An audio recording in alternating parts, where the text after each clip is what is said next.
어느 지방의 한적한 마을에서 살고 있는 덕파리는 양반 가문의 3대 독자로 글 공부에 탁월한 재능을 보였습니다.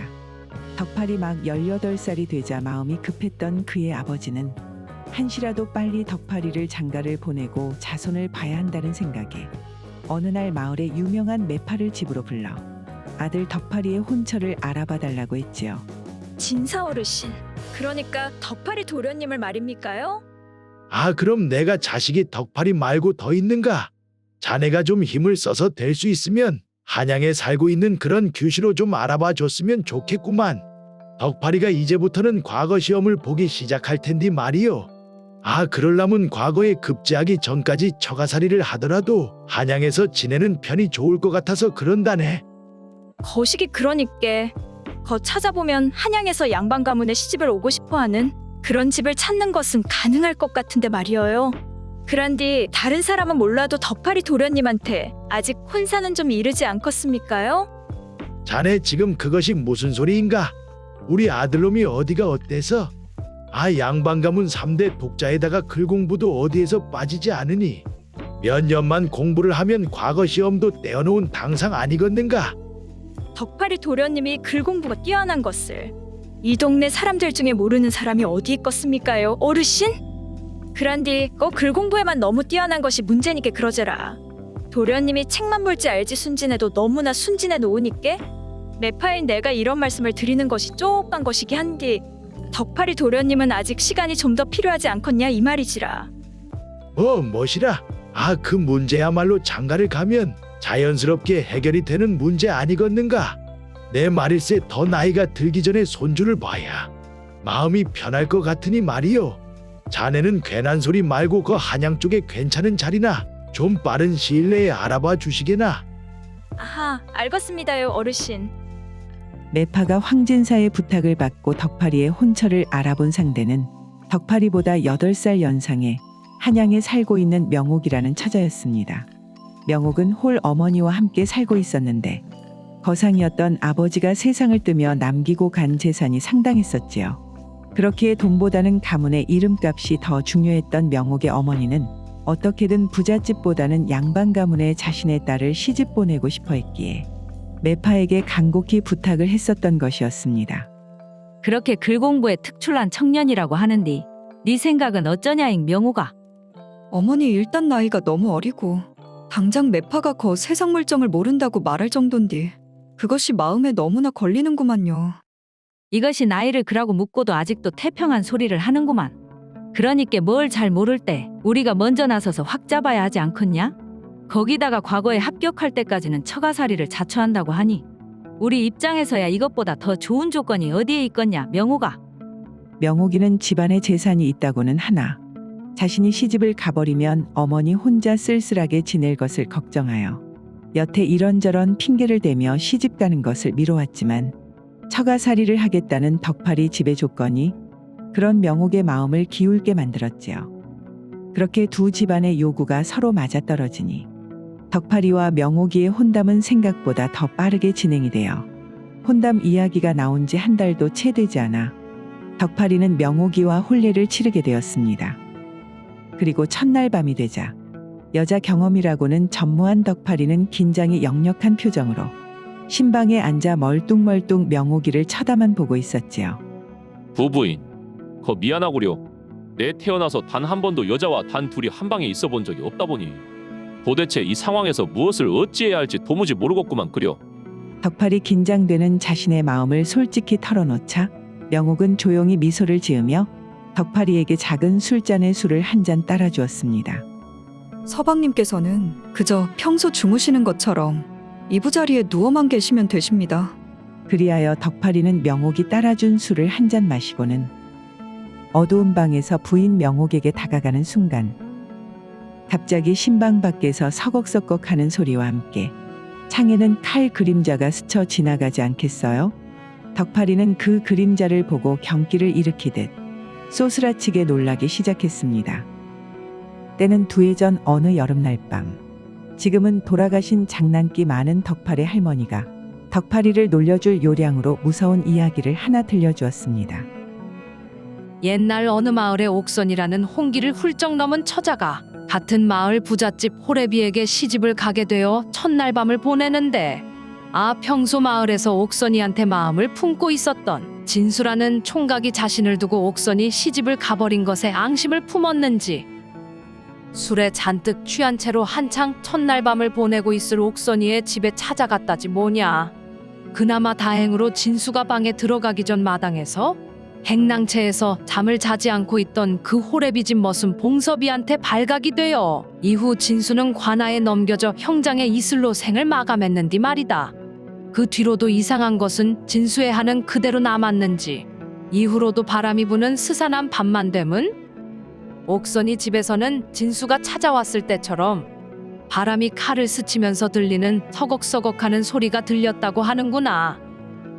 덕파리는 창에 스치는 칼 그림자와 함께 서걱서걱하며 들리는 괴이한 소리에 지난날 잊고 지냈던 공포가 한순간에 마음속에서 폭발하였던 것이었지요. 할머니가 예전에 이야기를 해줬을 때도 분명히 오랫동안 시집을 안 간 나이가 많은 처녀라고 했는디 우리 부인도 가만 보니 나이가 이미 20대 중반을 넘었는디 말이오. 이 넓은 한양 땅에서 우리 부인에게 마음에 두고 있을 사람이 하나쯤 있을 거란 그런 생각을 왜 안 했을까잉. 내가 참말로 미련했구만. 덕팔이 아무 말도 하지 못한 채 그저 공포에 떨고만 있자 부인 명옥이도 당황하며 덕팔이를 우선 진정시키려 했습니다. 서방님 갑자기 왜 그러신데요? 잠깐만 여기 계셔보셔요. 내 금방 꿀물이란 거 청심환이랑 해서 가지고 올 테니까. 부인 명옥이 꿀물을 가져오겠다며 신방을 나가니 덕팔이는 신방에 혼자 있다가는 정말로 큰일이 생길 수가 있겠다는 생각에 짐을 챙길 새도 없이 마당으로 뛰쳐나왔습니다. 어디에 누구신지는 모르겠는디 제가 아무것도 모르고 장가를 왔구만요. 내 다시는 오지를 않을 테니께 그저 목숨만 살려주시면 참말로 감사하겠습니다. 덕팔이는 그렇게 공포에 질린 채로 누구인지도 모를 상대에게 목숨을 구걸하고는 처갓집을 나가 그 길로 며칠이나 걸려 고향집으로 돌아왔습니다. 혼례를 치른 지 일주일밖에 되지 않은 아들이 한양에서 며칠 길을 거쳐 집으로 혼자 돌아온 것을 본 아버지 황진사는 쏘스라치게 놀랐습니다. 워메, 이것이 도대체 무슨 일이냐? 장가간 지 일주일밖에 안 된 네가 무슨 일로 그 먼 곳에서 다시 온 것이냐잉? 아버지 참말로 큰일이 날 뻔했구만요. 지가 간신히 살아서 돌아왔다니까요. 덕팔이는 아버지에게 첫날 밤 있었던 일을 이런저런 살을 붙이고 과장을 하여 이야기를 하였습니다. 사정을 자세히 알 리가 없는 덕팔의 아버지 황진사는 그저 덕팔이의 말만 듣고 하마터면 아들을 잃을 뻔했다며 가슴을 쓸어내리며 안도의 한숨을 쉬었지요. 그때 매파가 덕파리한테 장가는 아직 너무나 이르다고 했었는디 아이고 그것을 무시하고 성급하게 장가를 보낼라다가 아들을 잃을 뻔했구먼. 덕파라, 내 그저 조건에 눈이 멀어 그런 곳으로 니를 장가를 보내가지고 하마터면 우리 가문대를 끊을 뻔했구만. 이것이 전부 내 잘못이다 덕파라. 아니구만요 아버지. 한양에 있는 남의 집 사정을 아버지가 무슨 수로 알 수 있었겠습니까? 앞으로는 말이다 내 더 이상 너한테 재촉을 안 할 테니 말이다. 그저 조바심 내지 말고 글 공부에만 정진하도록 하자야. 몇 년이 걸려도 좋으니 말이다. 내 다시 생각해보니 장가야 너가 과거에 합격을 한 이후에도 언제라도 갈 수 있는 것인데 참말로 내가 너무나 마음이 앞섰구만. 알겠습니다요 아버지. 저도 집으로 오는 내내 그 편이 나을 거라고 마음속으로 생각했구만요. 한편 그 시각 신부인 명옥의 집도 한바탕 난리가 났습니다. 명호가 도대체 무슨 일이 있었는디 황서방이 저라고 첫날 밤 집을 나간 후에 돌아오지 않는다냐이. 너 혹시 어린 황서방한테 못된 장난이라도 친 거 아니다냐이.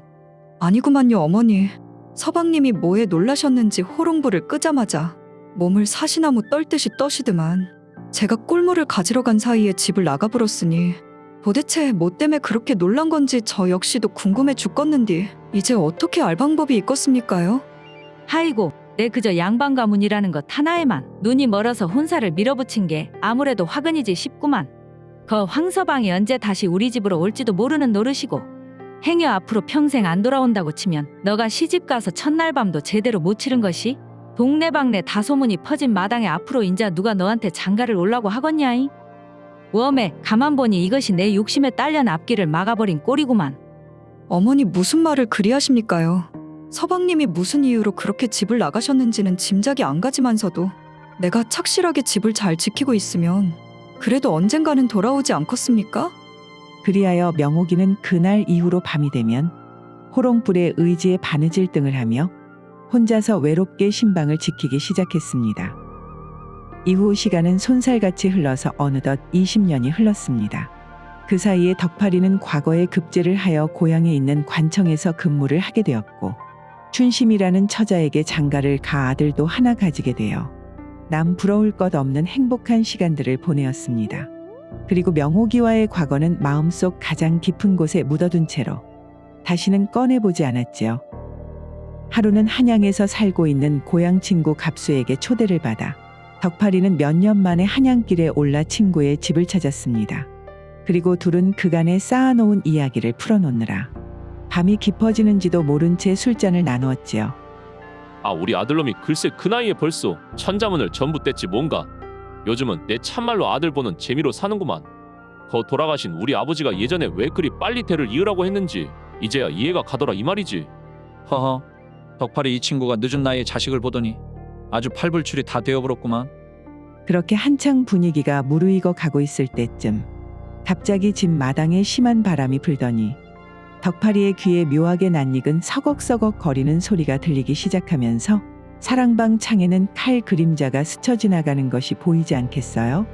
그 광경을 보고 덕파리는 마음속에 잠자고 있던 20년 전의 악몽 같은 기억이 되살아나 순간 온몸이 덜덜 떨리기 시작했지요. 아, 덕팔이 이 친구야? 갑자기 왜 그러는가? 어디 몸이라도 아픈 것이요? 갑수자네. 조심하게 이 친구야.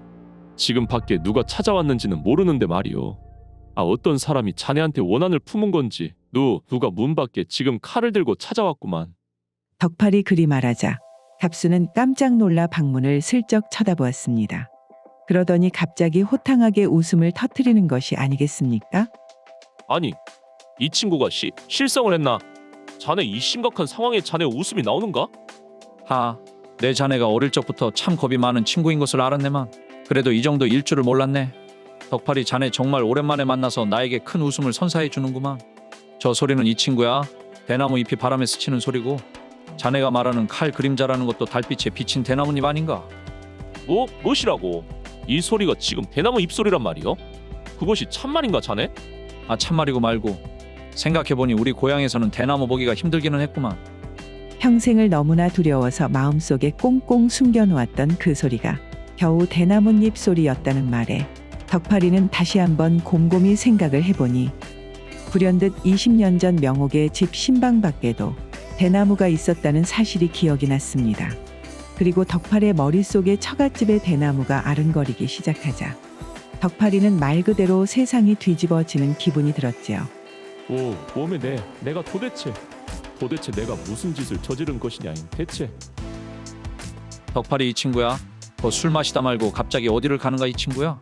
아, 친구가 좀 비우석기로서니 이렇게 가버리면 내가 뭐가 되는가 이 친구야? 갑수는 밤이 깊은 시간임에도 불구하고 느닷없이 자신의 집을 나서는 덕파리를 불러세우려 해보았지만 덕파리는 그저 실성한 사람처럼 울부짖으며 뒤도 돌아보지 않은 채 밤길을 떠나버렸습니다. 이것이 참말로 무슨 일이다냐? 도대체 뭐가 뭔지 모르겠구만. 그렇게 갑수의 집을 나온 덕파리는 기억을 더듬어 20년 전 자신의 처가였던 명옥이의 집을 찾아갔습니다.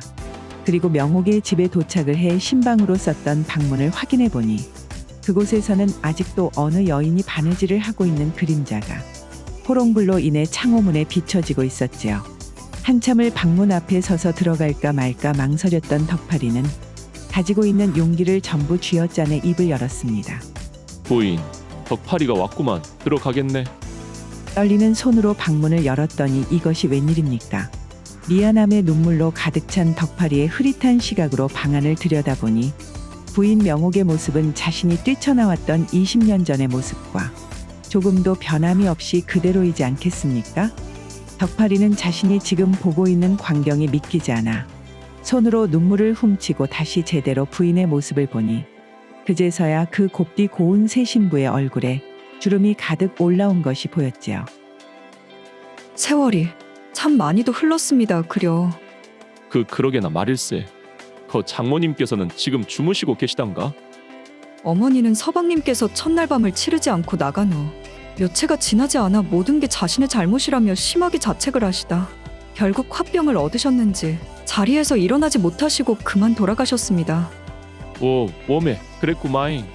내가 도대체 당신한테 미안하다는 말 말고는 할 수 있는 말이 없구만. 내 참말로 자네한테 갚을 수 없는 죽을 죄를 지었네. 덕팔이는 그저 명옥이의 손을 잡은 채 아무 말도 하지 못한 채 그저 눈물만 흘리고 있었지요.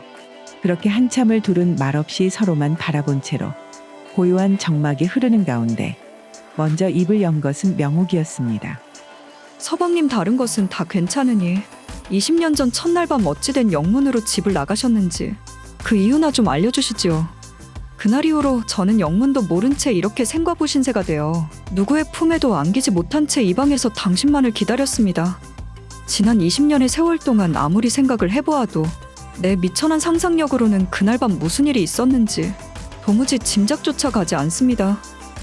그러니까 부인 그것이 말이오. 덕팔이는 흐르는 눈물을 멈추고 명옥이에게 20년 전 그날 무슨 일 때문에 자신이 신방을 뛰쳐나갔는지 이야기하기 시작했습니다.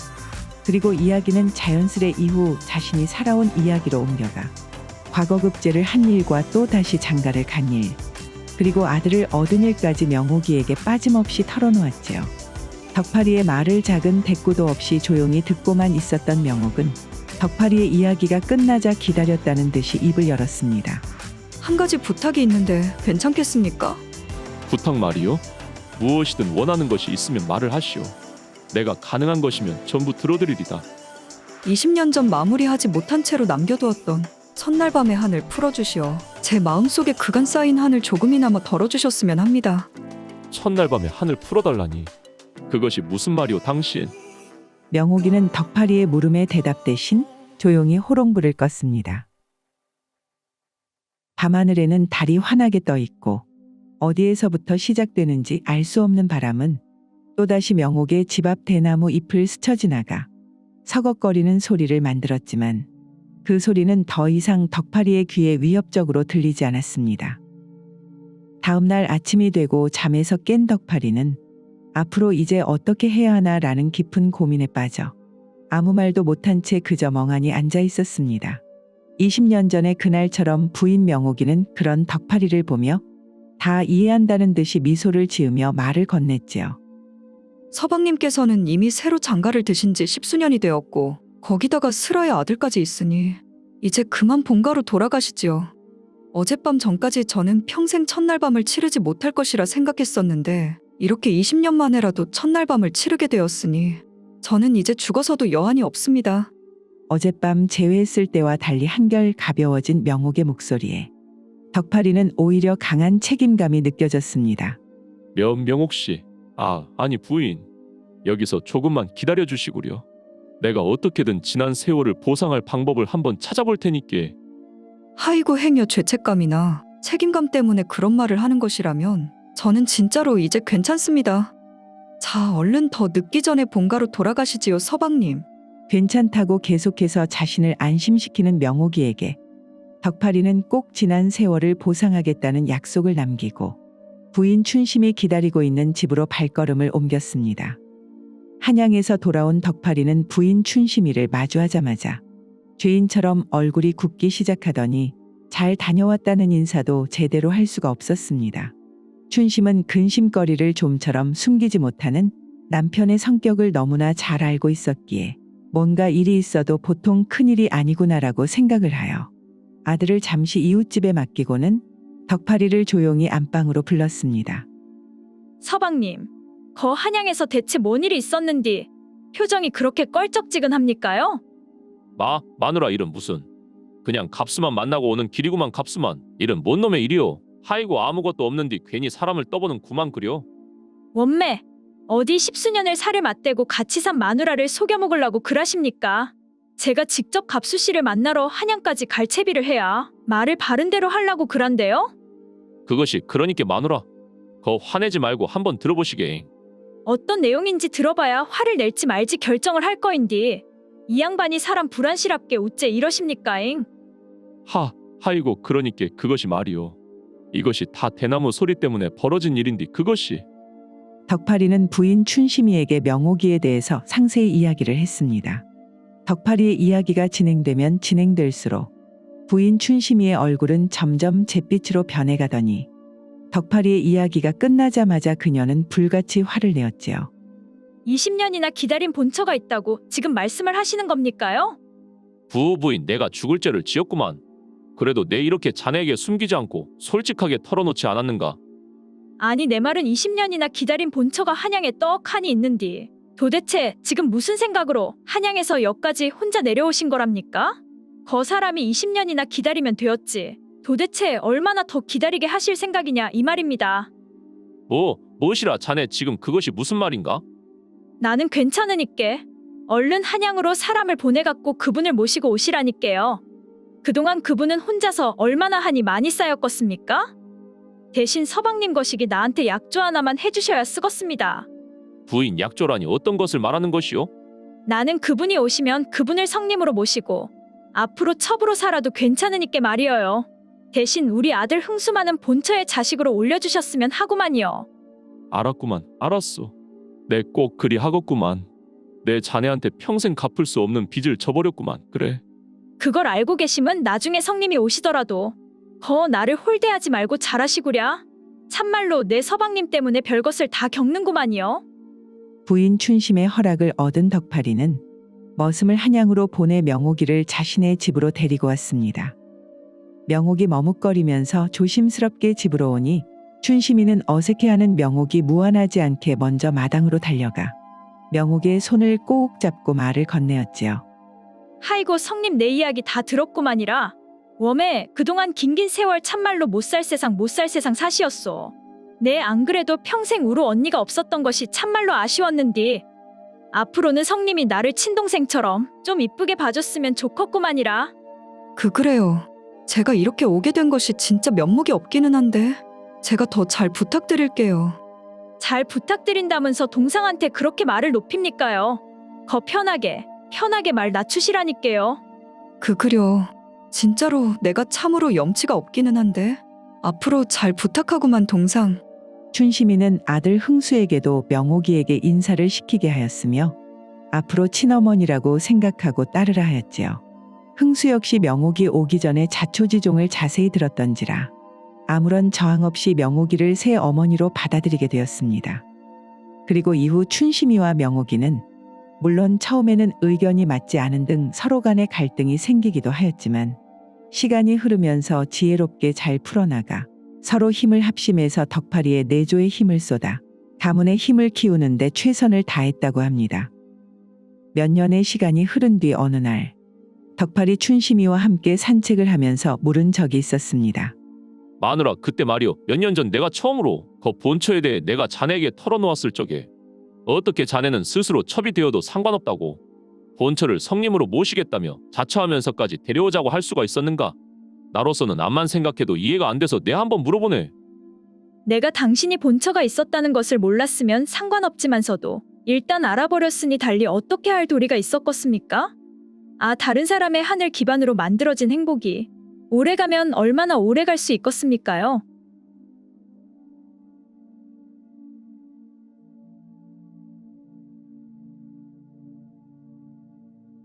얼마 전에 장가를 간 갑수는 부인 명옥이와 둘이서 단촐하게 살고 있었습니다. 서방님 그럼 저는 이제 일을 하러 다녀올 테니 서방님께서도 고생하셔요. 그려 마누라. 오늘도 고생하고잉. 저녁에 보도록 하자고. 어찌된 일인지 다른 집과는 다르게 갑수의 집은 아침 일찍부터 부인인 명옥이는 품삯 일을 하기 위해 집을 나섰고 갑수는 다시 방으로 들어가 빈둥빈둥 거리며 하는 일 없이 시간만 보내다 저녁에 부인 명옥이 돌아오기만을 기다렸는데요. 이렇게 하기로 제안한 것은 다름 아닌 부인 명옥이었지요. 때는 갑수가 장가를 가기 전인 반년 전 갑수는 대대로 양반 가문 집안의 자손이었으나 집이 몰락하여 가난에 찌든 삶을 살며 하루 벌어 하루 사는 상민과 다름없는 삶을 살고 있었습니다. 그러던 중 어느 날 그에게 마을에 유명한 매파가 찾아왔는데요. 갑수도련님 마침 집에 있었구만이라. 내 말이여 다름이 아니라 갑수 도련님한테 딱 맞는 혼처를 찾아왔는디 한번 들어보렵니까요? 하이고 내 처지의 장가는 무슨 놈의 장가를 가겠는가? 뭐 없으면 없는 대로 물 떠놓고 장가를 가면 되지 않겠냐라고 말을 하는 사람들도 있는디. 아 그 물을 담을 그릇도 구할 형편이 안 되는 나한테는 그것조차 사치인 판국인디 말이오. 하이고 그러니께 내 도련님한테 딱 맞는 혼처를 가져왔다고 안 합니까요? 산 너머 건너 동네의 명옥이라는 처자네 집에서 혼처를 구하고 있는디. 아 그 집이 양반 집안은 아니어도 농사를 제법 크게 하는 분홍인디 말이어요. 그 삼내 아버지가 다른 것은 다 필요 없고 양반집 자재만 구해달라고 나한테 통사정을 하고 있구만이라. 무엇이라 분홍의 딸이라고? 원매 그러면 이야기가 달라지겠는디. 이거 잘만하면 내 조상님 덕을 한번 볼 수도 있겠구마잉. 갑수는 가난했음에도 불구하고 천성이 게을러서 일을 하는 것을 지긋지긋하게 싫어했기에 부잣집 여식인 명옥이와 혼인을 하면 지금보다는 괜찮은 삶을 살 수 있겠거니 싶어 흔쾌히 제안을 수락하였지요. 그리하여 갑수에게 시집을 온 명옥이는 첫날 밤이 되자 갑수에게 제안을 하나 하였습니다. 서방님, 우리 둘이 서로 도와 열심히 농사일이나 품삯 일을 하면서 살면 입에 풀칠을 하며 사는 데는 문제가 없겠지만서도 그래도 어찌되었든 양반의 가문을 유지하고 집안을 일으켜 세우려면 서방님께서 글 공부를 하시어 과거 시험을 보시는 수밖에는 없을 것 같구만요.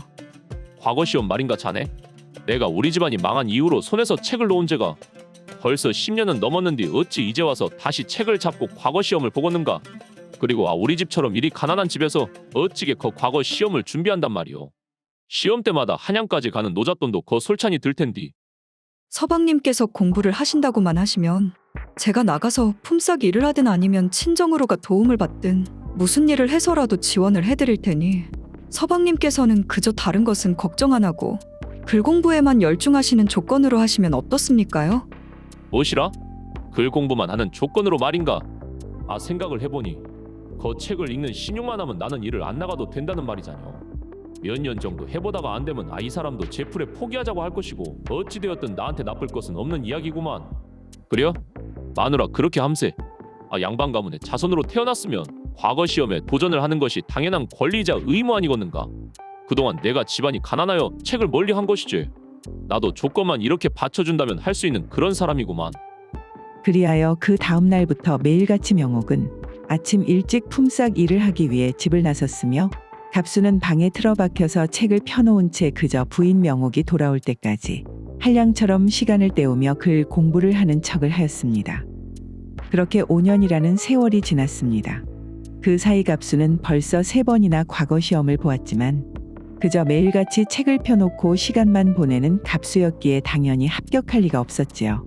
그러면서도 갑수 역시 사람인지라 시간이 가면 갈수록 부인에게 미안한 감정 역시 쌓이기 시작했는데요. 그 마누라 있자는가? 이것이 내가 글 공부를 시작한 지 벌써 5년이나 되지 않았겠는가? 그런데 내 한 5년을 공부를 해보니 앞만 봐도 말이오. 내가 그렇게 공부에 소질이 있어 보이지는 않은 것 같구만. 이것이 밑빠진 독에 물 붓는 격이 아닌가 싶어 걱정이 되는구만 마누라. 처음 시집 올 때부터 쉽게 과거 합격을 할 수 있을 거라는 생각은 하지도 않았습니다요. 그래도 열심히 하면 하늘이 나서서 도와준다고 언젠가는 좋은 결과가 따르지 않겠습니까? 내 말은 그것이 아니라 그 가능성이 낮아 보이는 과거 공부에는 인자 그만 돈을 쏟아붓고 내 입으로 이런 말하기는 좀 그렇지만서도 차라리 그 돈으로 처가의 도움을 받아 장사라도 시작을 해보는 것이 어쩐가 이 말이지. 당신도 나한테 시집을 와서 여태 5년이나 죽어라 고생만 하지 않았는가잉? 시집 오는 날 약속을 했듯이 당신은 그런 걱정은 하지 말고 글 공부에 힘을 써서 집안을 일으켜 세우는 데만 신경을 쓰시면 되시구만요. 혹시 내가 고생하는 것이 걱정이시면 나는 참말로 괜찮구만요. 다른 것은 몰라도 내 무슨 수를 써서라도 당신 공부하는 것 뒷바라지를 한다고 하지 않았습니까요? 알았구만. 알았소. 나는 그냥 당신 생각해서 하는 말이지 그려. 갑수는 자신의 말을 들어주지도 않은 채 그저 과거 시험만 보라고 하는 부인 명옥이의 말에 답답함을 느꼈습니다. 그리하여 마을에서 오랫동안 친구였던 덕파리를 만나 신세한탄을 하였지요. 참말로 답답하구만. 여태까지 벌었던 돈을 잘 모으기만 했다면 그래도 그것을 미천으로 장사라도 했을 것을.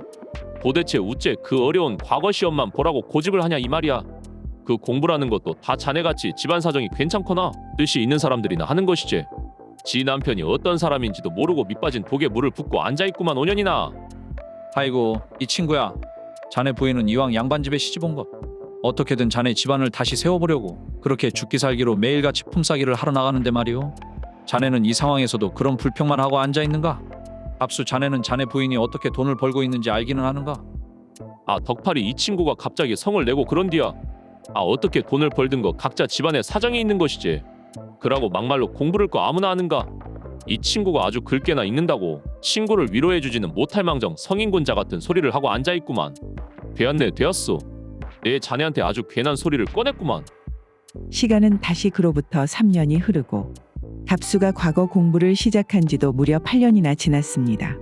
하루는 갑수가 한양에서 과거 시험을 보고 또 다시 낙방을 하여 먼 길을 걸어 집에 도착을 하였지요. 마누라. 아 마누라. 이 사람이 시간이 이렇게 늦어가는데 도대체 어디를 간 것이오? 아 남편이 힘들게 한양에서 집으로 돌아왔으면 거 딱하니 고깃국이라도 차려놓아야 하는 것이지. 이래서야 원. 갑수가 궁시렁대며 방으로 들어가니 방에는 쪽지가 하나 놓여 있었는데요.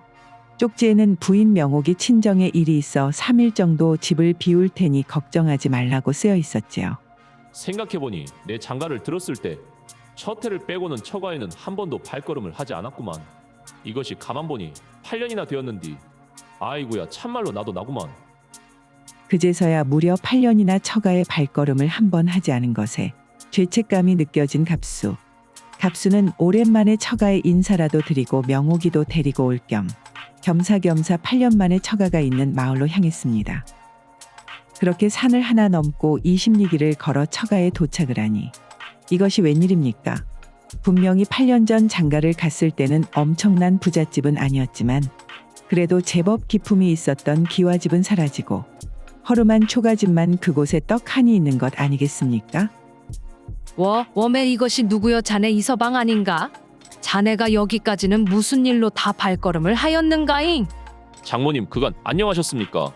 제가 자주 찾아뵈었어야 하는데 참말로 죄송합니다. 그나저나 저희 집사람이 여기 있습니까요 장모님? 우리 명옥이 말이여. 거 자네밖에 모르는 우리 딸녀는 3년 전에 마지막으로 오고 우리 집이 일이 된 이후로는 한 번도 찾아온 적이 없구만. 3년 전을 마지막으로 말입니까? 그나저나 장모님 무슨 일이 있으셨길래 집이 일이 되었답니까? 제가 장가 갔을 때는 분명 제법 큰 기와집이었던 걸로 기억하는데 말이오요. 명옥이가 자네한테 말 안 하던가? 3년 전에 거 안 그래도 흉년이 심하게 들어서 힘든 차에 집에 불이나 다 타버려서 일이 되지 않았겠는가? 아 땅이라도 있었으면 집이 일이 된 것이 아무것도 아니겠지만서도 명옥이가 자네한테 시집을 간 이후로 자네 공부를 시킨다고 우리가 가지고 있는 땅의 절반 이상을 팔아먹어버렸으니 어떻게 집을 복구할 수가 있었겠는가? 오, 웜에 무엇이라고요? 참말로 면목이 없습니다 장모님. 그나저나 자네 장가간 지 거진 10년이 다 되어가는데 아직도 그 과거 시험을 붙잡고 살고 있는가? 아 자네한테 들어간 돈이 얼마인데 이제 그 정도면 할 만큼 한 거 아니냐 이 말이요. 그 정도 했으면 자네도 거 우리 명옥이를 위해서 그만하고 땅이라도 일굴 생각을 해야지. 원 이거 가문 하나만 보고 시집을 보내놨더만 집안 기둥을 다 뽑아버렸구만 참말로. 갑수는 장모님 앞에서 한없이 죄스러운 마음이 듦과 동시에 한편으로는 의문 역시 생기기도 했습니다. 바로 부인 명옥이 분명 최근까지도 한 달에 며칠씩은 처가에 다녀온다고 하며 외출을 했었기 때문이었지요. 그제서야 몇 년 전 자신의 친구 덕팔이 한 말이 떠오른 갑수. 자네는 이 상황에서도 그런 불평만 하고 앉아있는가? 압수 자네는 자네 부인이 어떻게 돈을 벌고 있는지 알기는 하는가? 그리하여 갑수는 다시 자신의 마을로 돌아와 친구 덕팔이의 집을 찾았습니다. 그리고 덕팔이에게 사정을 이야기한 후 뭔가 알고 있는 것이 없냐고 추궁을 하니 덕팔이 마지못해 입을 열었지요. 그것이 말이오. 갑수 자네 거 흥분하지 말고 듣게나. 자네 갑자기 사람 겁나게 무슨 이야기를 하려고 그러는가? 아 뜸들이지 말고 얼른 이야기를 해보라니께. 자네 부인 명옥 씨가 자네한테 시집을 온 이후로 우리 마누라하고도 가깝게 지내지 않았는가? 내 우리 마누라한테 들었는데 말이야. 명옥 씨가 자네한테 시집을 온 이후로 이 집 저 집 찾아가며 품삯일을 했었는데 아 그것도 모자랐는지 처가에도 자주 손을 벌렸다는구만. 그것은 나도 뭐 다 알고 있는 이야기구만. 그것 말고 자네 지금 우리 마누라가 어디를 갔는지 알고 있냐 이 말이오. 아이고 그것이 말이지. 자네도 아다시피 자네 처가도 몇 년 전부터 사정이 안 좋아졌지 않는가? 그래서 그 이후부터는 자네 부인이 우리 동네 뒷산에 살고 있는 신만이한테 가는 것을 봤다는 사람이 몇 있더구만. 그 신만이가 삶을 발견하는 데는 재주가 뛰어나 제법 돈을 많이 번다는 신만이라고 하던디. 그나저나 이것은 나도 건너 들은 이야기고 직접 내 두 눈으로 본 것은 아니네. 아니구만. 우리 마누라가 말이오. 어떤 사람인디? 아무리 우리 마누라가 내 과거 공부를 위해서라고 해도 이게 그럴 리가 없구만. 그저 남들 뒤에서 수군거리는 것을 좋아하는 안악들이 만들어낸 헛소문이구만 이것이. 자신의 아내가 절대 그럴 일은 없을 거라고 생각하며 불안한 마음을 애써 외면한 채로 갑수는 덕파리가 알려준 대로 뒷산으로 올라가 그 신만이가 살고 있는 집으로 갔습니다. 그리고 갑수는 조심스레 방문으로 다가가니 갑수의 눈에 어떤 신발 하나가 눈에 들어왔는데요. 뭐시오? 이 신발은? 이것은 내가 처음 한양에서 과거 시험 보고 돌아와서 우리 마누라한테 사준 그런 신발 아니냐? 하이고 참말로 내가 그렇게 편하게 글 공부하는 신용을 하면서 신선 노름을 하는 동안 우리 마누라는 나 땜시 지옥 같은 삶을 살았구마잉. 부인의 신발을 본 갑수는 차마 방문을 열지 못한 채 그대로 집으로 돌아갔습니다. 집으로 돌아온 갑수는 엄청난 죄책감과 이런저런 많은 생각들이 한 번에 밀려들어와 아무것도 하지 못한 채 그저 멍하니 앉아 있을 수밖에 없었습니다. 그리고 이틀 후 부인 명옥이 집으로 돌아왔지요. 하이고 어머니한테 내가 괜찮다고 말을 해도 이런저런 것을 잔뜩 싸주시는 바람에 이것들 다 들고 오느라고 아주 혼났구만요. 그나저나 서방님, 한양에 다녀오시느라 참말로 고생 많았다니까요. 자네 그 말일세 그것이 그러니께. 서방님 뭐 하실 말씀 있으시단가요? 그것이 말일세. 그 장모님께서는 안녕하시단가?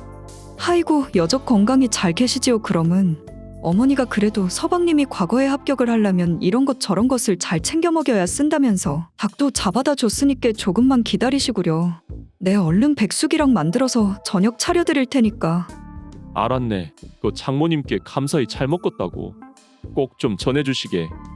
갑수는 그날 속으로 눈물을 삼키며 부인 명옥이 만들어준 백숙을 먹었습니다.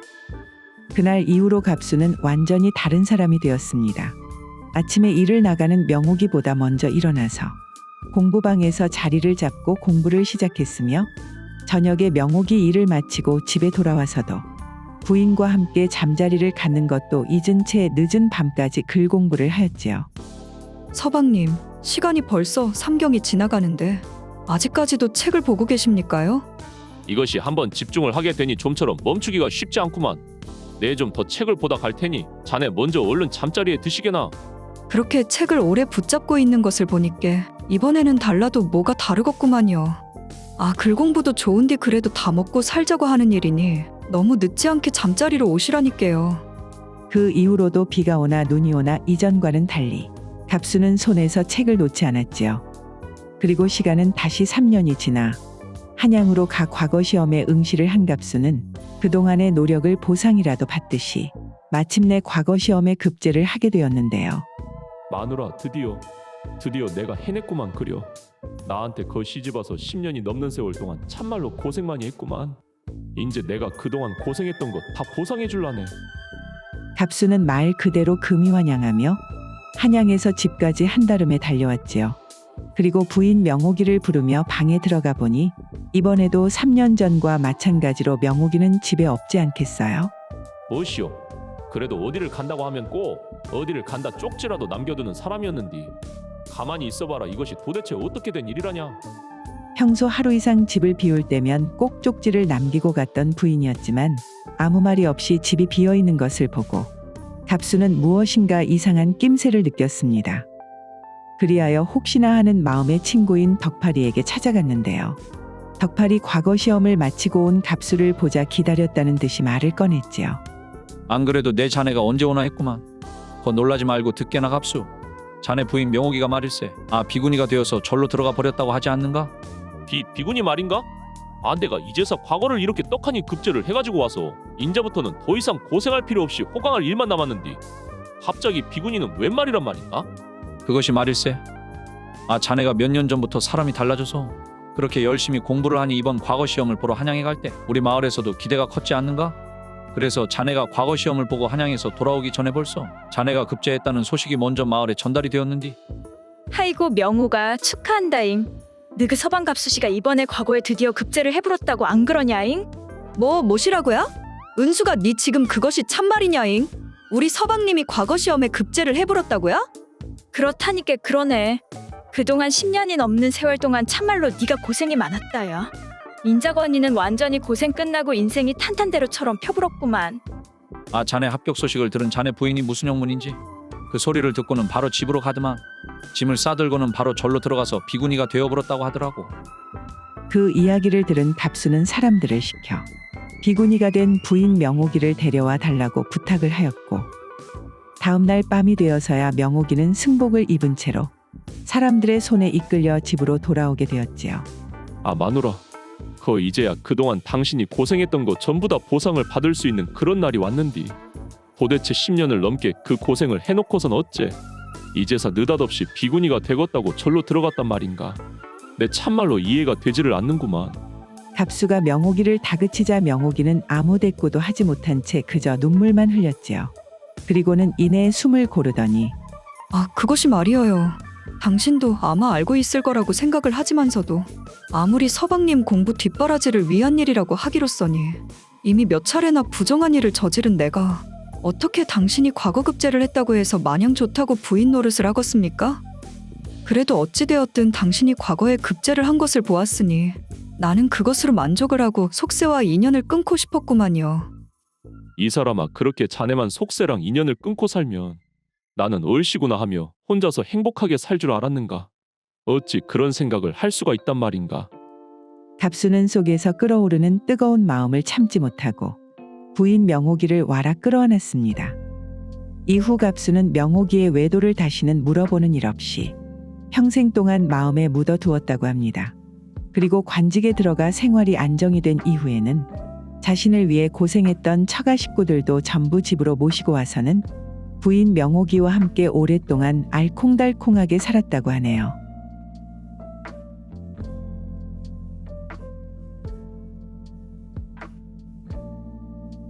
나이 들고 병든 홀어머니와 단둘이 살고 있는 봉섭.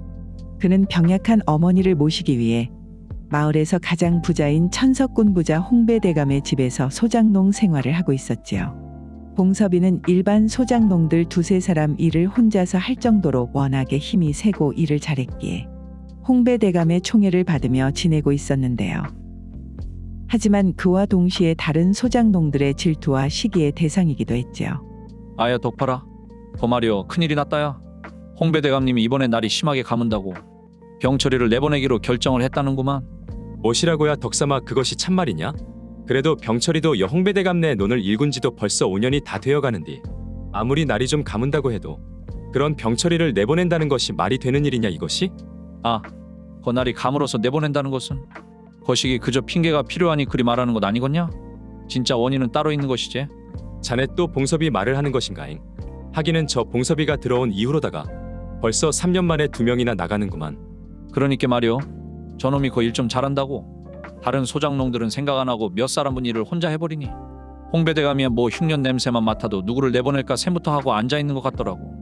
이것이 말을 하고 보니까 더 화가 치미는구만. 안 되겠다 여인. 언제 내 봉섭이 그놈한테 아주 따끔하게 혼쭐을 내주든지 해야지. 아서라 아서잉 덕삼아. 나도 마음 같아서는 진즉에다가 그놈아 손을 봐주고 싶어도 아, 봉섭이 그놈이 힘이 보통 장사인가? 덕삼이 자네가 해볼 그런 상대가 아니구만. 그것은 생각해보니 자네 말이 100번 1000번 맞구만. 기분도 그러니 병철이나 불러서 술이나 한잔 하러 가세. 덕팔이 이 친구야. 그러던 중 하루는 홍배대감의 집이 발칵 뒤집어지는 일이 일어났는데요. 무슨 일인고 하니 홍배대감의 막내딸 춘심에게 애가 들어섰다는 것 아니겠어요? 여자가 아이를 가진 것이 무슨 문제인가 싶을 수 있지만 문제는 바로 춘심이는 아직 시집도 가지 않은 처녀였다는 것이었지요. 뭐시라? 춘심아, 지금 네가 뭐를 가져버렸다고 말하는 것이냐? 어떻게 시집도 안 간 처녀가 애를 가질 수가 있는 것이오? 워매워매 이 일이 지금 밖으로 퍼지면 내 양반 체면에 창피해서 어찌 얼굴을 들고 살라고? 그나저나 춘심이 네 뱃속에 있는 애가 그라면 누구의 짓이냐잉? 네 얼른 바른 대로 말해봐라. 그것이 그러니께 아이고 아버지, 소녀가 잘못했구만요. 아, 답답하게 굴지 말고 네 지금 당장 그 애가 누구 애인지 말하지 못하겠냐잉. 그러니까 하이고 이것이 누구 애냐면 말이어요. 춘심이가 아버지 홍배대감에게 아이를 가졌다고 말하기 3일 전 날 밤. 춘심이는 몰래 집을 빠져나가 홍배대감의 소장농 중에 한 명인 덕삼이의 집을 찾았습니다. 아이고 춘심이 아씨. 거 몰래방앗간에서 보자고 하면 되는 것을 누가 보면 어쩌려고 이 시간에 우리 집으로다가 발걸음을 하셨습니까요? 덕삼아 지금 말이여. 누가 보고 말고가 중요한 것이 아니구만. 큰일이 나불었다니께. 아씨 갑자기 당황스럽게 우째 갑자기 눈물을 다 보이신데요. 글쎄. 덕삼아 이것을 참말로 어쩌면 좋냐잉. 내가 애가 들어서 버렸구만. 이 일을 우리 아버지가 알게 되면 안 그래도 평소에 양반의 체면을 중요하게 생각하시는 분인디 참말로 이것을 어찌하면 좋냐잉. 뭐시라고라. 애가 들어서 버렸다고라. 오메 이것이 보통 일이 아니기는 하구만요. 참말로. 우리 아버지 성격의 애가 네 씨앗이라는 것을 알게 되면 네가 살아서는 이 마을을 나갈 수가 없을 것이구만. 그러니까 네 말이여 얼른 짐 챙겨가지고 어디 다른 마을로다가 먼저 도망을 가는 것이 낫지 않겠냐잉? 내 오늘 그 말을 해주려고 위험을 무릅쓰고 이리 온 것이구만. 아이고 아씨 제가 어찌 아씨한테 책임을 지우고 혼자서 살겄다고 도망을 갈 수가 있겠습니까? 잠깐만 가만히 있어보자. 아씨 그 말이어요.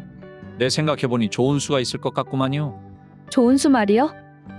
시간은 다시 3일 후로 돌아와서 그러니까 하이고 이것이 누구 애냐면 말이어요. 이 애기는 봉섭이의 애기구만요. 뭐시라 봉섭이라고 함은 그 어디 양반집 자제도 아니고 우리 집 소장농 봉섭이를 말하는 것이냐잉. 니 지금 네 이놈이 일을 잘하니까 오냐오냐 하면서 데리고 있었더만 어디 은혜도 모르고 다른 사람도 아니고 양반 딸을 건드려. 봉섭이 그놈이 오늘 아주 제삿날이 될 것이구만. 홍배대감은 곧장 소장농들을 이끌고 봉섭이를 찾아갔습니다. 그리고는 논에서 일하고 있는 봉섭이를 보자마자 홍배대감은 소장농들에게 매질을 명령했지요. 오메 이것이 뭔 일이란가? 영문도 모른 채 거의 죽기 직전까지 곤죽이 되도록 매질을 당하고 나서야 봉섭이는 왜 자신이 맞아야 했는지 홍배대감에게 이유를 들을 수가 있었습니다. 하이고 대감님 다른 사람도 아니고 제가 어찌 아씨에게 손을 댈 수가 있겠습니까? 저는 참말로 억울합니다. 대감 어르신. 대감 어르신 제가 그 며칠 전 밤중에 일을 마치고 대감님 댁을 지나다 거 봉섭이가 밤중에 춘심이 방에 들어간 것을 본 적이 있는 것 같구만요. 저놈이 증인도 일하고 있고 춘심이가 직접 말을 했는데도 불구하고 끝까지 시치미를 떼고 거짓말을 해. 내 마음 같아서는 여기에서 니놈의 숨을 끊어놓고 싶은 심정이지만서도 그간의 정을 생각해서 넓은 아량으로 여기까지만 할 테니 다시는 내 눈에 띄지 말거라잉. 그 은혜도 모르는 고얀 놈 같으니라고. 오메 대감님. 하이고 대감 어르신. 워메 봉섭아 이것이 다 무슨 일이다냐? 네 얼굴이 우째 그러냐잉? 하이고 어머니. 내가 아주 서러워서 하지도 않은 오입질 누명을 써불어가지고 그 홍배대감 집에서 쫓겨나 버렸구만이요. 참말로 오늘 송장 치를 뻔했다니께요. 무엇이라고라? 홍배대감님은 네 말도 제대로 안 들어보고 니를 이 꼴로 만들어놨단 말이여? 내 안 되겠구만 원님한테 그 송사를 해달라고 하든가 해야지. 아니구만이라 어머니. 내가 어디 안 했다고 내세울 수 있는 것이 말뿐이니 괜히 일을 크게 만들어봐야 돌아가는 꼴이 나한테 좋을 것이 하나도 없을 것 같구만이라. 그나마 홍배대감님이 평소에 나를 맘에 들어했으니께 이렇게 목숨을 부지하고 있는 것이구만이라. 내 자식 새끼가 일이 맞고 왔는디거 서러워서 그러제 서러워서. 그래 그러면 일단은 다른 것은 생각 말고 푹 좀 쉬어라잉 봉섭아. 그간 참말로 고생했다. 일단은 며칠 쉬어보고 다시 일을 구하든지 해야겠구만이라 어머니. 내 뭐 다른 것은 몰라도 농사짓는 능력은 있어 놓으니 좀만 쉬었다가 금방 또 일할 곳은 구하면 되지 않겠습니까? 그러니까 걱정할 필요 하나도 없다니까요. 봉섭이는 어머니에게 금방 다시 일을 구할 수 있을 거라고 호언장담을 하며 안심을 시켜드리고 며칠이 지난 후 다시 일자리를 구하기 위해 마을 이 집 저 집을 돌아다녔습니다. 봉섭이 자네가 일을 잘하는 것이야. 마을 사람들이 다 아는 사실인디 말이오. 자네도 하다시피 춘심아 씨랑 있었던 소문이 마을에 파다하게 돌고 있으니 누가 자네한테 일을 맡길 수가 있겠냐잉. 알겠습니다요 어르신. 그 시간이 지나서 소문이 잠잠해지면 다시 한번 찾아뵙겠습니다요. 자신은 결백하니 시간이 지나면 반드시 누명은 벗겨질 것이라는 봉섭이의 기대와는 달리 소문은 점점 더 퍼져만 갔고 이미 마을에서는 누구 하나 봉섭이를 고용하려는 이가 없었지요.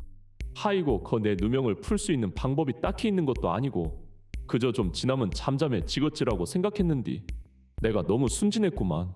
인자 가지고 있는 돈도 얼마 없는 것 같은디 이 마을에서 계속 이러고 있다가는 참말로 굶어 죽을지도 모르는 일이구만. 내 되도록 고향 땅을 떠나지 않고 싶었는디 어쩔 수가 없구만 인자는. 그리하여 봉섭이는 노모와 함께 자신의 소문이 닿지 않을 그런 먼 마을 강진으로 건너오게 되었습니다. 그리고 강진에 도착하자마자 어머니를 그곳의 주막에 잠시 모시고 곧바로 이곳저곳에서 일을 알아보러 다녔지요. 소장농 자리 말이요? 날이 일하고 가물어 버리니 거 이제 와서야 어디 소장농 자리를 구하는 곳이 있을란가 모르겠구만. 하이고 그렇구만요. 안 그래도 벌써 며칠째 일을 구하려고 일하는 분들한테 물어봐도 올해는 소장농 일은 구하기 힘들거라 그러시더만. 그 말이 참말이구만요. 잠깐만 있어봐라잉. 다른 곳은 몰라도 거 박진사 어르신 댁이라면 그래도 사람을 구하고 있을지 모르니께 한번 찾아가 보는 것은 어떻겠는가? 그 어르신이라면 소장농이 아니더라도 다른 일이라도 뭐 줄 수 있을지 모르구만. 원매 박진사 어르신이라고라? 하이고 거 내 당장 찾아가 볼랍니다요. 신세졌구만이라. 박진사는 고령으로 인해 관직에서 은퇴를 한 후에 자신의 고향 강진에서 노후 생활을 즐기고 있는 양반이었습니다.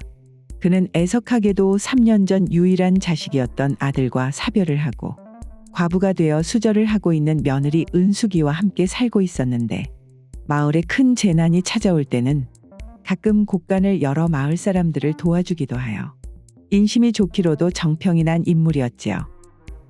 그런 박진사에게 봉섭이 찾아가자 그래 소장농 자리를 구한단 말이지. 그런데 이것이 지금은 소장농 자리가 다 차 있는 데다가 거 날도 일이 가물고 있으니 그것마저 까딱하면 적자가 날 판이고. 그럼 말이여 자네 거 머슴 일이라도 좀 해보겠는가? 무슨 일 말입니까 어르신? 그려 마침 지금 우리 머슴 자리가 비어있어 놓으니 품삯은 낮더라도 일단은 머슴 일을 하면서 기다리는 것은 어떻냐 이 말이지. 내 자네가 노모를 모셔야 하는 상황을 감안해서 거 행랑채도 내어주겠네. 그리고 자네 일하는 품을 봐서 소장농 자리는 내년에 다시 이야기를 해보는 것이 어떻겠는가? 하이고 어르신 그렇게만 해주신다면 참말로 뭐라고 감사를 드려야 할지 제가 시키시는 일은 뭐든지 최선을 다해서 힘 닿는 데까지 해보도록 하겠습니다. 우여곡절 끝에 박진사의 집으로 들어오게 된 봉섭이는 특유의 성실함을 발휘하여 갖은 집안일을 척척 해내었습니다. 그는 아침 일찍 일어나 나무나 꼴을 베러 산으로 갔으며 시간이 날 때마다 마당이나 집안 청소 역시 틈틈이 할 정도로 박진사의 마음에 들기 위해 잠시도 몸을 쉬지 않았는데요. 아이고 봉섭아, 그 나무하고 온 지 얼마나 되었다고 벌써 장작을 패고 있냐잉. 처음이라 열심히 하고 싶은 마음이랑은 알겠지만서도 누가 안 쫓아오니까 쉬엄쉬엄 하면서 일해도 된다잉. 아니구만요 어르신. 요 근래 오랫동안 일을 안 해놓으니 아주 몸이 근질근질한 것이 오히려 이럴 때 쉬고 있으면 오히려 병날 것 같구만요. 농사일에는 아주 자신이 있다고 하더만 일을 하는 품을 보니 그게 허세가 아니었구나. 허허. 그렇게 매일매일 쉬지 않고 일을 이어가는 봉섭이 어느 날 그는 수절을 하고 있는 은수가 씨의 방을 청소하다가 그만 호기심에 패물함에 있는 아씨의 값비싸 보이는 장신구들을 발견했지요. 오메 이것이 다 무엇이다냐? 이것이 패물함 아니냐잉. 아씨는 이런 귀한 것을 거 따로 숨겨놓지도 않고 이렇게 패물함을 자물쇠도 채워놓지도 않고 꺼내놓았다냐잉. 그런디 이것이 잘 모르는 내가 봐도 솔찬히 값이 나가 보이는 것이 아이고 아서라 아서 거 나를 믿고 일을 맡겨주신 어르신의 은혜를 저버리고 일한 지 얼마나 되었다고 이런 생각을 하고 있다냐. 봉섭이는 없는 자리를 마련해서라도 자신에게 일을 맡겨준 박진사를 생각해서 해물을 못 본 채 하고 방에서 나와 해물에 대한 생각을 머리에서 지우려 노력을 했습니다. 하지만 시간은 한 달, 두 달이 가고 머슴의 품삯으로는 연로하신 어머니를 돌보는 것이 버겁다고 느껴지면서 봉섭의 마음속에 은숙 아씨의 폐물이 들어왔다 나갔다 했지요. 저것만 있으면 엄니가 돌아가시기 전에 한 번은 그래도 호강이라는 것을 시켜드릴 수 있을지도 모르는디 그려 힘들거라 생각했지만 고향을 떠나서 이렇게 다른 마을로 도망쳐 와서도 잘 살고 있는디 말이오. 처음 한번 다른 마을로 가는 것이 어렵지. 두 번이 무엇이 어렵겠냐잉. 그리하여 봉섭이는 이후로도 마당에서 장작을 패거나 절구질을 하다가도 점점 은숙의 방에 있는 패물함에 눈길이 가게 되었지요. 박진사의 며느리 은숙은 참으로 박복하기 그지없습니다. 박진사의 유일한 아들이었던 독자 덕만이에게 시집을 간지 채 두해도 넘기지 못하고 병약했던 덕만이 세상을 떠나자 양반 집안의 법도에 따라 바깥 출입을 자제하고 수절을 하며 살고 있었지요.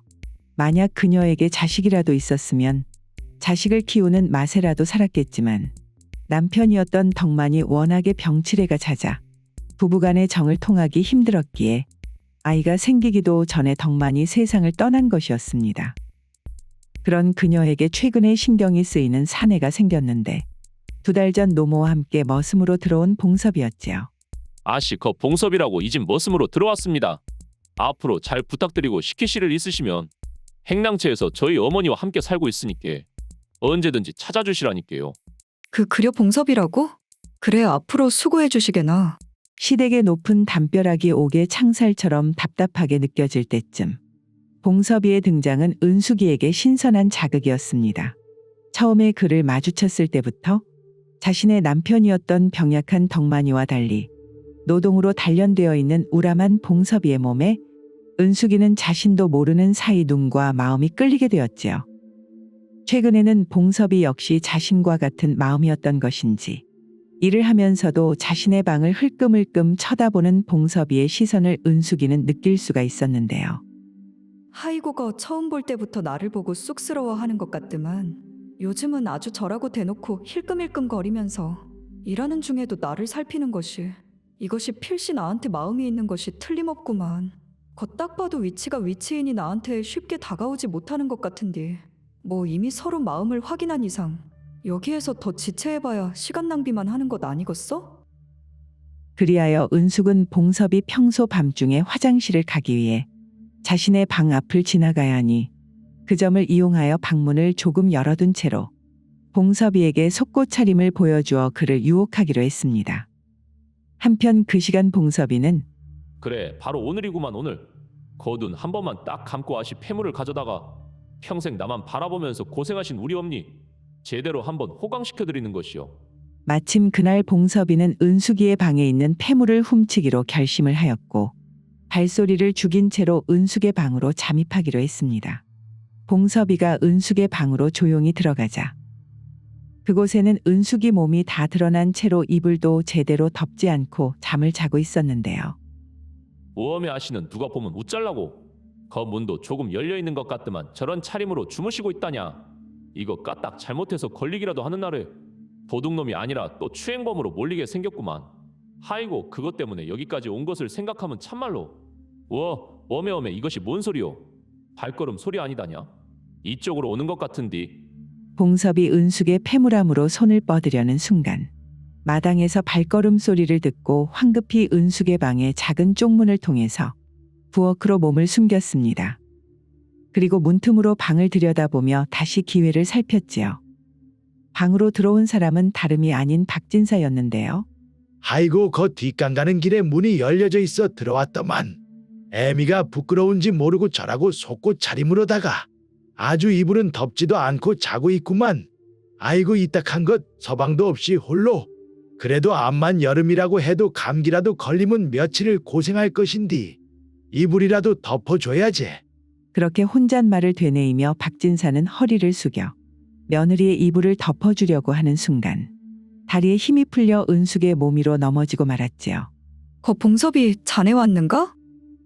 와 어메 이것이 누구여 아버님이 아니십니까? 그 애미야. 이것이 말이여 그러니까 어떻게 된 것이냐면 아이고 이거 참말로 그림이 이상하게 되어버렸구만. 까딱하다가는 오해를 사게 생겼는디. 아버님 아무리 혼자 되신 지 오래되셨다고 하더라도 다른 사람도 아니고 수절을 하고 있는 며느리의 몸에 손을 대시다니요. 아니 애미야. 그것이 내가 네 이불을 덮어주려다 그만. 상황이 박진사가 며느리를 추행한 것으로 돌아가자 그것을 처음부터 문틈으로 지켜보고 있던 봉섭이는 춘심이 때문에 누명을 썼던 지난 기억이 되살아나 가슴이 죄어오는 듯이 아팠습니다. 이것이 안 되겠구만. 내가 도둑으로 몰리는 일이 있더라도 지금 내가 나서지 않으면 어르신께서 다른 사람도 아니고 며느리 추행범으로 몰리게 생겼구만. 그것이 오해구만요. 어르신은 참말로 그냥 아씨의 이불을 덮어주려다 그만 넘어지신 거구만요. 제가 처음부터 이 두 눈으로 똑똑히 봤구만요. 아니 이것이 누구여 봉섭이 아니요. 그런데 자네가 어째서 그 쪽문에서 나오는가? 그러니까 말입니다. 어르신, 제가 거둬주신 어르신의 은혜도 저버리고 참말로 죽을 죄를 지었구만이라. 봉섭이는 박진사에게 자신이 은숙의 방에 들어오게 된 연유에 대해서 솔직하게 털어놓았습니다. 박진사는 자신이 믿었던 봉섭이 며느리의 패물에 손을 대려 했다는 것이 괘씸했지만 또 한편으로는 봉섭이가 위험을 감수하고서라도 솔직하게 나서주지 않았으면 자신은 며느리를 추행한 파렴치한으로 몰려 인생을 비참하게 마감해야 할지도 모르는 판이었다는 생각에 무척이나 고맙기도 하였지요. 아이고 참말로 이 일을 어찌해야 좋냐잉. 박진사가 봉섭이의 처분을 두고 이러지도 못하고 저러지도 못한 채로 한참을 고심을 하자 그것을 지켜보고 있던 며느리 은숙이 마침내 입을 열었는데요. 아버님 이것이 참말로 여기 봉섭 씨가 아니었으면 큰일이 날 뻔했습니다요. 제가 만약에 아버님에 대한 오해가 풀리지 않았으면 아버님 인품을 생각해 볼 때 당신 스스로에게 어떻게 했을지 상상만 해도 끔찍한디. 따지고 보면 여기 봉섭 씨가 생명의 은인 아니겠습니까? 애미야. 그려 네 말 잘했다잉. 거 내 양반 체면에 네 말대로 다른 것도 아니고 며느리 몸에 손을 댔다는 누명이 씌어지면 필시 제명에는 못 죽지 싶구만. 그렇게 치면 자신이 쫓겨날 각오를 하고서라도 이렇게 정직하게 나서서 어찌 보면 아버님의 목숨을 구했는디. 거기에 비하면 패물이야. 뭐 있어도 그만 없어도 그만인 그런 물건 아니겠습니까? 그것이 그렇게 되는 것이냐잉? 그래도 그것이 다른 것도 아니고 패물에 손을 댄다는 것이 쪽간 것이게 하기는 한디. 그래도 목숨값에 비하면이야 뭐 싸기는 하지만서도 전 그것이 마음에 걸리신다 싶으시면 뭐 이것이 터무니없는 소리로 들릴지는 모르겠는데 아봉섭 씨를 차라리 양아들로 들이시는 것이 어떻습니까? 요즘 같은 세상에 일이 정직하고 큰 진실을 위해 자신의 희생을 감수하고 뛰어드는 사람은 천금보다 얻기 귀할 것이고 거기다 그렇게만 하면 이 집안에 끊어진 데도 이을 수 있지 않겠습니까? 그제서야 박진사는 며느리 은숙이의 속내를 알아채고 며느리를 위해 바로 맞장구를 쳤습니다. 그레잉 듣고 보니 그렇게만 하면 내 아들이 되고 거기다가 애미 너의 서방이 되면 패물에 손을 댄 것은 훔친 것이 아닌 그저 하나의 일탈에 불과한 일이 되겠구만. 그래 그렇게 하도록 하자 애미야. 참말로 마음고생 많이 했다 그동안. 네? 어르신, 그것이 지금 무슨 말씀이십니까요? 워메 지금 누가 누구의 아들이 되고 서방이 된단 말입니까요? 그리하여 봉섭이는 자신의 의도와는 전혀 다르게 박진사의 양아들이 되어 며느리 은숙이와 부부가 될 수 있었다고 합니다. 그리고 후에는 자신의 농사 실력을 바탕으로 소작농들을 훨씬 효율적으로 관리를 하여 박진사의 집을 이전보다 더욱더 번성하게 하였고 그토록 권했던 어머니 역시 호강을 시켜주며 은숙이와 함께 오랫동안 잘 살았다고 하네요.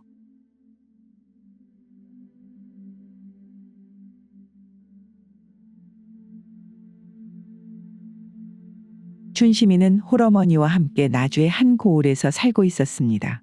그녀의 아버지였던 흥섭이는 마을에서 그를 잘 가르치기로 유명한 훈장이었는데 부인 선옥이와 무남동녀 춘심이만을 남긴 채로 병으로 인해 세상을 등지게 되었지요. 다행히 딸 춘심이는 아버지의 부재에도 훈장의 딸이라는 이름이 부끄럽지 않게 사서삼경에 통달을 할 정도로 학식이 높았고 미모 또한 학식에 뒤지지 않게 빼어나서 가난한 집안 사정에도 불구하고 춘심이 관연하자마자 소문을 들은 매파들이 하루가 멀다 하고 춘심의 집에 문지방을 넘나들었습니다. 춘심이 엄마 내 말이요. 겁나게 좋은 혼처를 물어왔구만. 한번 들어보시라니께. 옆마을 제일가는 천석군 부자 박대감의 맏아들 봉섭이가 지금 혼처를 구하고 있는디 말이요. 그네 집이 워낙에 부자에다가 땅이 많아 놓으니 소작농들을 무려 10명이나 쓰고 있다고 그러는구만. 춘심이가 그 집에만 시집을 가놓으면 보릿고개에도 쌀밥하고 고깃국을 먹을 수 있지 않겠는가? 하이고 어르신, 우리 춘심이는 돈도 좋기는 좋은데 집은 좀 가난해도 좋으니까 성품이 바른 사람을 만났으면 하고만요.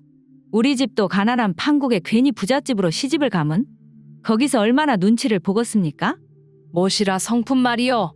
거 봉섭이가 원체 오냐오냐 커나서 성격은 개차반이라 그것은 문제가 좀 있겠구마잉. 그러면 춘심이 엄마 그 마을에 말이요. 선비 집안으로 뼈대가 깊은 거 황춘봉이 맏아들 덕팔이는 어떻겠는가? 덕팔이가 마을에서는 착하기로 유명한 데다가 글 공부에도 뛰어나서 과거 시험에 도전을 한다는구만. 어떤가? 내 한번 자리를 마련해 볼 테니 어째 생각이 있는가잉? 듣기로는 괜찮아 보이기는 합니다요, 어르신. 거시기 우리 집이라고 딱히 춘심이가 저라고 이쁘게 큰 거 말고는 내세울 게 있는 것도 아닌데 뭐 더 잴 거 있겠습니까? 그러면 거 가까운 시일 내에 한번 부탁드리겠습니다요. 그리하여 매파는 이웃마을 선비 황춘봉의 맏아들 덕파리와의 만남을 주선하게 되었습니다. 워맹. 거 춘심이 처자가 내 원체 외모가 곱다고는 듣기는 했는디 역시 근거 없는 소문은 아니었구만이라잉.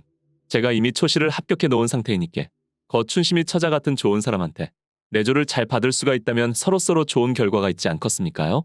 하이고 우리 집 바깥 양반도 살아생전에 마을에서 훈장을 했던 양반이라 그 양반이 자네를 봤어도 이견 없이 허락을 했겠구만. 그래잉 뭐 여기서 더 잴 거 있겠는가? 자네가 우리 춘심이랑 마음만 맞는다면이야. 한번 이야기를 진행해 보기로 하시게.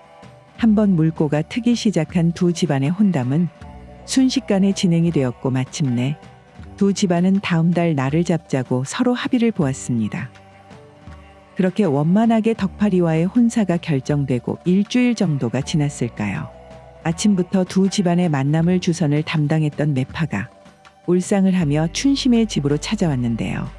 하이고 춘심이 엄마 세상에 내 아주 춘심이 때문에 망신을 제대로 당해불었구마잉. 어르신 거 무슨 일이 있으셨는데 그러십니까요? 거 덕팔인에서 말이여. 다음 달 약속했었던 혼담을 없었던 일로 하자고 하더라고. 웜에 그것이 무슨 말씀이시래 어르신. 아니 혼담이 뭐 애들 장난도 아니고 날짜까지 다 잡아놓은 것을 없었던 일로 하자는 것이 지금 이게 말이나 되는 일입니까요? 도대체가 그 집에서는 뭐 땜시 없었던 일로 하자고 그런답니까?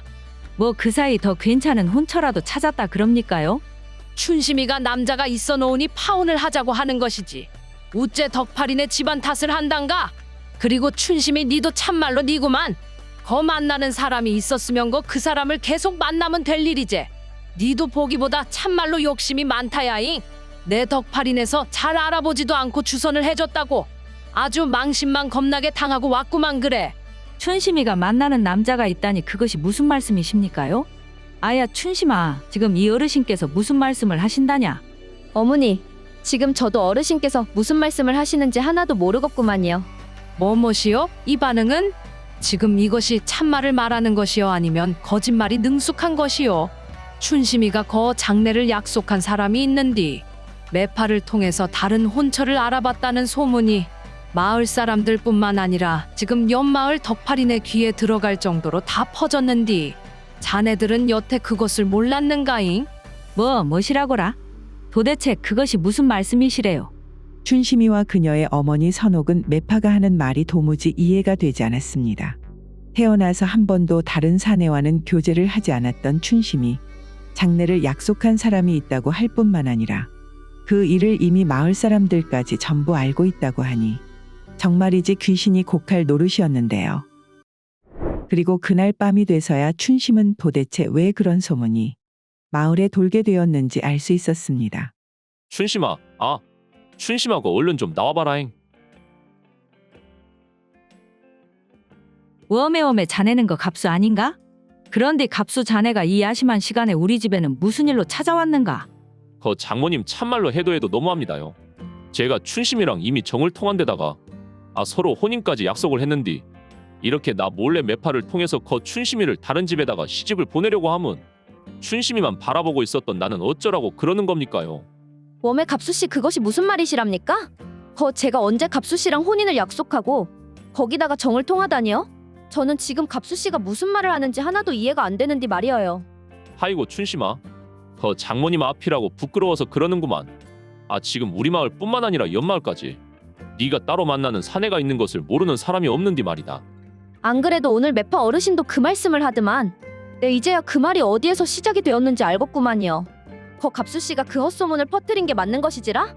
그 말이 누구한테부터 시작된 것이 중요한 게 아니라 중요한 것은 거 옆마을 사람들까지 전부 다 네가 따로 만나는 사람이 있다는 것을 알고 있는 것 아니겠냐잉. 그러니까 일이 이렇게 된 이상 그냥 조용히 나한테 말이오. 시집을 오는 것이 동네에 시끄럽지 않고 좋지 않겠냐? 춘심아. 아 훈장님이 살아 계셨으면 분명히 그리 하라고 했을 것이구만. 뭐시라고요? 지금 그것이 말이나 되는 소립니까요? 내 다른 것은 몰라도 갑수 씨한테 시집을 가는 그런 일은 절대 없을 거구만요. 춘심이와 같은 고을에 살고 있는 갑수는 마을에서 제일 가는 천석군 부자 홍배대감의 아들로 아버지의 뒷배를 믿고 어려서부터 성격이 매우 고약한 데다 가지고 싶은 것이 있으면 무슨 수를 써서라도 손에 넣는 것으로 마을에서도 유명했지요. 그리고 갑수 역시 한때는 흥섭이의 서당에 다니는 유생이었는데요. 갑수는 그곳에서 춘심이를 처음 본 이래로 그녀를 마음에 두게 되었습니다. 그런 갑수가 춘심이 매파를 통해서 혼사를 진행한다는 소리를 듣자 마음이 급해지기 시작했는데요. 무엇이라 춘심이가 다음 달에 시집을 간다 이 말이오. 이것이 큰일 났구만. 내 여태 몇 년을 거 기회만 보고 있었는디 이러다가 죽 써서 아주 걔한테 죽었는디. 가만 있어 보자야. 아 그래잉 그런 방법이 있었구마잉. 한참을 고심 끝에 무엇인가 생각이 난 갑수. 그는 곧바로 마을에서 입이 가장 싼 말숙이를 찾아갔지요. 하이고 말수가 거 춘심이가 다음 달에 옆마을에 있는 거 무엇이냐? 누구한테 시집을 간다고 하더만. 덕팔이라고. 아하, 어린 나이에도 불구하고 과거 시험 초시에 합격한 수재라더만요. 역시 말숙이 니는 우리 동네에서 도는 소문은 아주 빠삭하게 꿰고 있구마잉. 그러면 말수가 니 이것도 알고 있냐잉? 춘심이가 글쎄 그 우리 동네에 말이오. 정을 통하는 다른 사내가 있었는데도 불구하고 매파를 통해서 혼처를 구했다는 말이 있더구만. 오메오메? 춘심이가 말입니까? 갑수도련님 그것이 참말입니까? 다른 사람도 아니고 그 춘심이가 말이어요? 아 10길 물속은 알아도 한 길 사람 속은 모른다고 그러지 않는가? 거 춘심이가 따로 만나는 사람이 있었다는 것을 마을에서 누가 상상이나 했겠소. 그나저나 말숙이 그 자네 이것이 어디까지나 들리는 소문에 의하면 그렇다고 하는 것이니 어디 가서 함부로 입 놀리지 말게나. 하이고, 갑수도련님은 사람을 뭘로 보고 그러십니까요? 언니 이거 들었는가?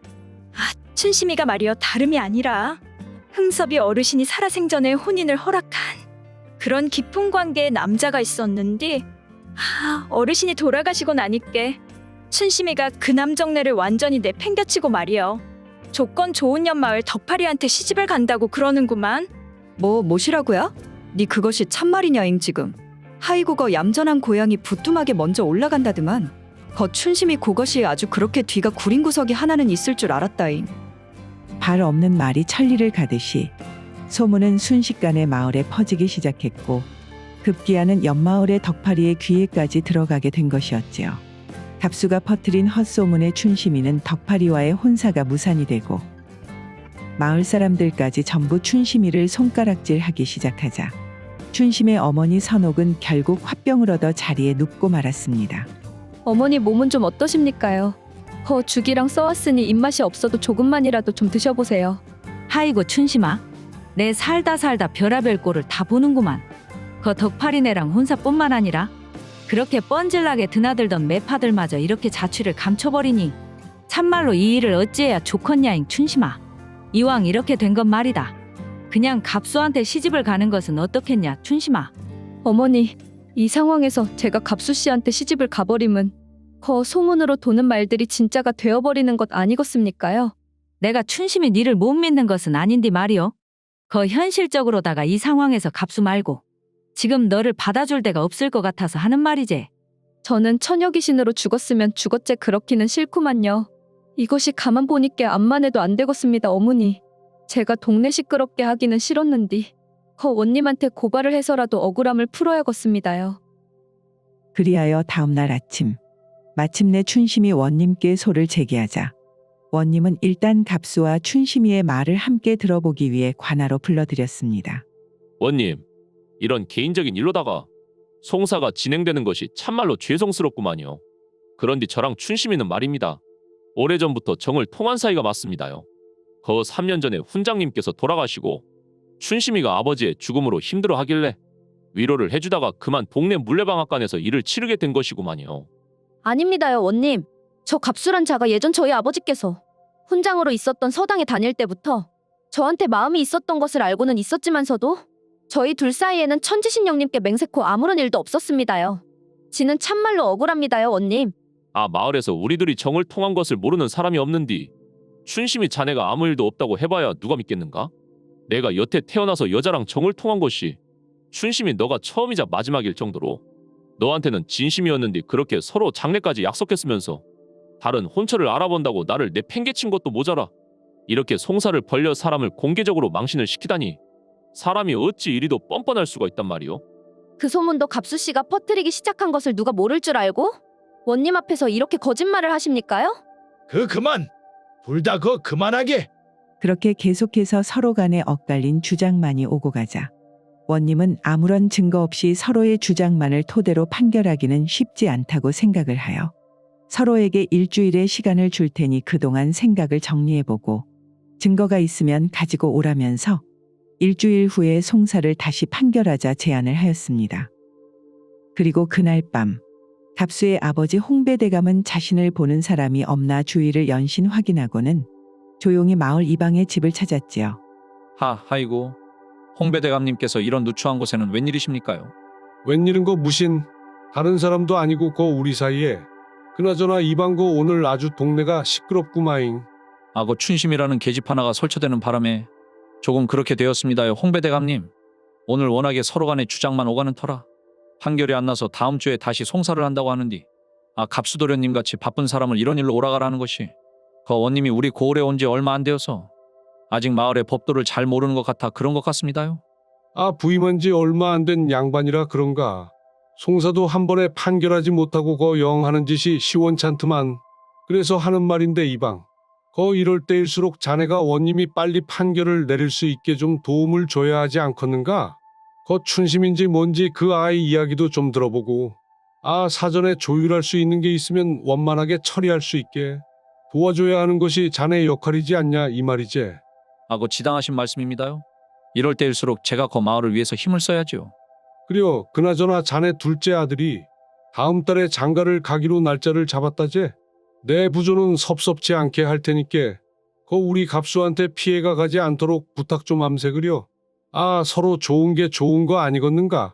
무슨 말씀인지 잘 알아들었습니다요. 대감 어르신. 홍배대감이 마을 이방에게 압력을 가하자 이방은 다음날 해가 뜨자마자 아침부터 불이 나게 춘심의 집으로 향했습니다. 춘심아, 거 이미 마을에 소문도 퍼질 만큼 퍼져버렸고 여기에서 마을 시끄럽게 송사를 이어가봐야 너한테 득이 될 것이 하나도 없지 않겠냐이? 지금 무슨 말씀을 하시려고 그러십니까? 이방 어르신. 저보고 지금 소를 취소하라는 말씀을 하시러 이렇게 찾아온 것입니까요? 아이고 그것이 아니고 내가 거 너네 아버지 흥섭이랑 친구였는디 어떻게 먼저 간 친구 여식이 다치는 것을 가만히 앉아서 보고 있겠냐이? 다 내가 너를 아끼는 마음으로다가 이렇게 찾아온 것이지.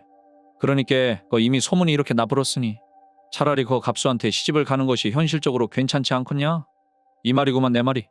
이방의 말을 들은 춘심은 한참 동안이나 생각을 하더니 이내 미소를 지으며 입을 열었습니다.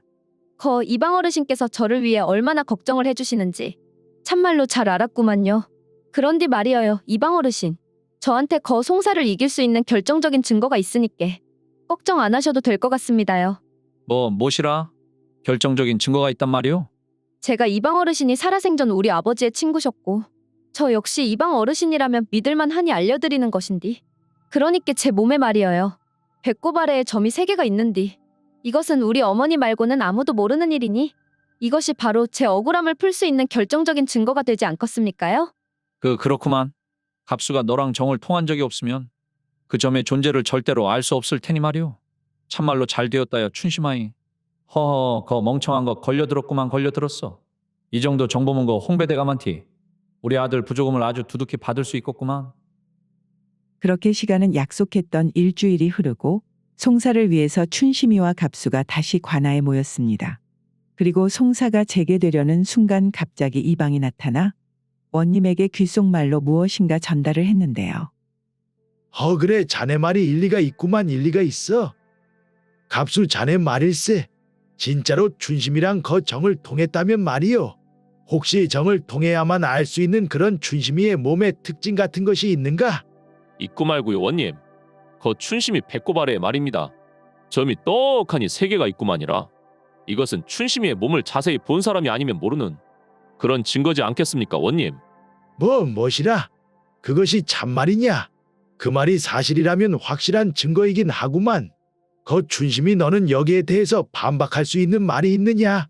여기에서 거짓말을 하면 참말로 옥에 갇히는 것을 각오해야 할 것이야. 원님, 옥에 갇히는 것도 갇히는 건디 일단은 사실을 확인해야 하지 않겠습니까? 송구스럽지만 사실 확인을 위해 원님의 안방마님을 한 번만 불러주십시오. 그리하여 원님은 부인을 불러 춘심이를 관저로 데리고 가 사실의 확인을 부탁했습니다. 그리고 한참 후에 원님의 부인이 돌아오더니 이 처자의 배꼽 아래에는 아무것도 없습니다요. 무엇이라? 갑수 그럼 네가 본 점 3개는 대체 무엇이란 말이냐? 워메. 그러니까 이것이 말입니다. 제가 그 다른 처자랑 거 착각을 했는가 봅니다요 원님.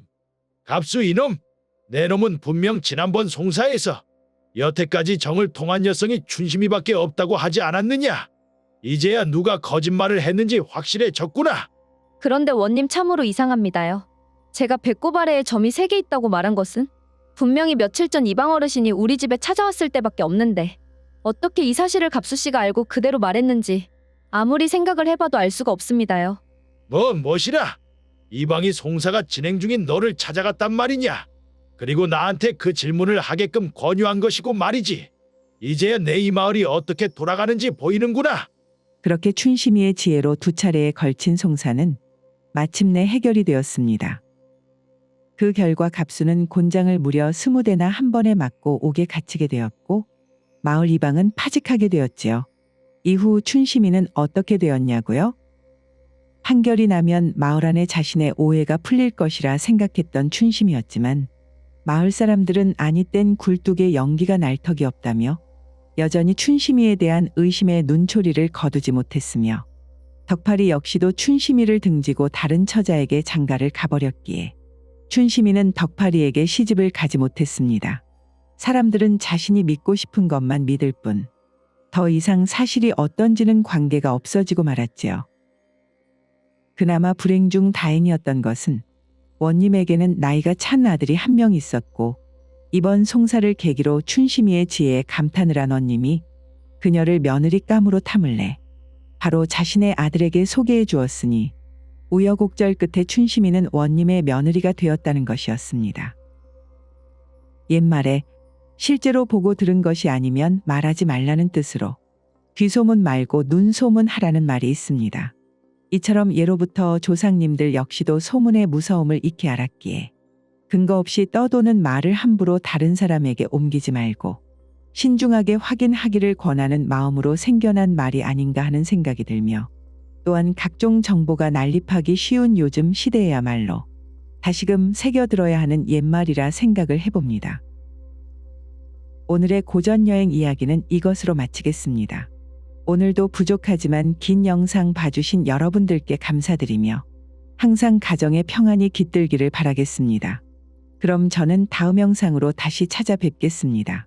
감사합니다.